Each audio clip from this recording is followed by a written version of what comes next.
Thank you so much for joining us this morning. Now, imagine not being able to put food on the table for your family. Helping to fulfill that basic need of food for those in our community is actually just a few steps out of your door and to your mailbox. That's right. The Stamp Out Hunger Food Drive is the largest single-day food drive of the year, and it is just around the corner. Melissa Waiters and Stuart Love are here to tell us how we all can help. Thank you both so much for joining us.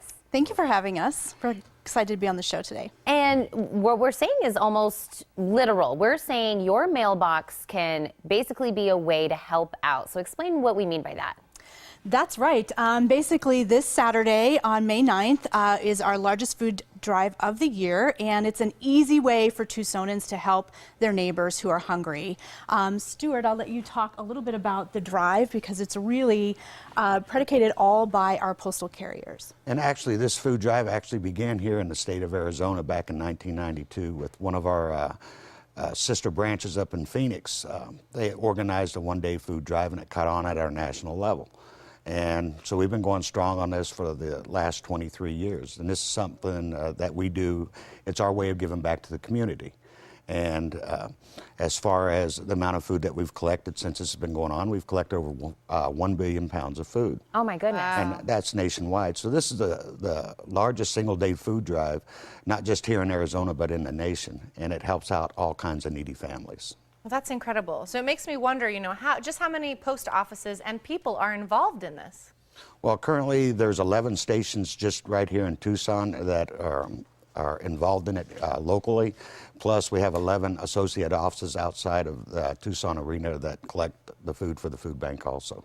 And I know we keep saying food, but what types of food are we looking for people to bring in? I know we have a couple of examples here out on our table. Well, basically what we're looking for is non-perishable goods, canned goods, boxed goods, rice, beans, stuff of that nature, but, mostly non-perishable. Absolutely. Non-perishable is key. Now, other than food, are you going to also be accepting maybe monetary donations? We also accept monetary donations, and they could be either mailed in to us and, or sometimes they'll deliver an envelope to your mailbox and you can put it out with the food, or you can put it in your mailbox and the carrier will collect it on that day. All right, so it's easy as just setting it out. Your mail carrier is going to take that and then send it off to where it needs to go. And where does that food go? That food all comes to our central warehouse in Tucson, and then from there it is actually distributed to 225,000 people that we serve every month in southern Arizona. We have very lofty goals this year. Last year we brought in 289,000 pounds of food. This year we want to break 300,000, so we want to get 300,000 pounds of food into the food bank and out to our families in need this summer. And also, you mentioned money. For every dollar that is donated to us, we're able to distribute 4 meals to the community. So a dollar goes a long way. And along with our food pound goal, we have a goal of raising $100,000 through this drive at this time in this year. Amazing. So some really serious goals out there, but I think they're reachable goals. We want to spread the word, use our social media and all of that to get the word out there. Now, I'm wondering, how do you feel Southern Arizona is doing as far as poverty? Well, we're actually, 30% of our children are actually living in poverty, and we're ranked 6th in the nation in terms of a city our size, in terms of how many folks are suffering. And while the economy is getting better, people are still having a hard time finding a job. And so summers are really brutal. I was just telling Stuart this morning that I walked through the warehouse before I came over here, and it's really bare right now, so we really need the food. And families that have children home during the summer months are really struggling. They have not only additional cooling bills, but they have to make some choices. Do I put a roof over my child's head, or do I put a meal on the table? And this drive can really make a difference and really help families not have to make that tough choice.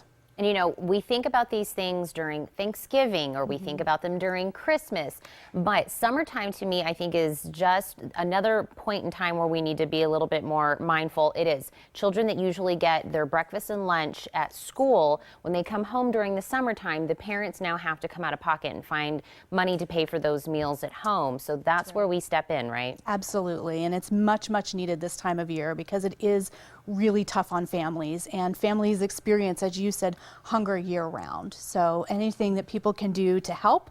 And the letter carriers, they've been doing this for over 20 years. This is our 23rd year doing this event, and I feel like they really epitomize and are leaders in the community in terms of how people can help and help their neighbors and participate in ending hunger. And so it's real easy. It's a walk to the end of the driveway, put some food at the mailbox, and help your neighbors in need.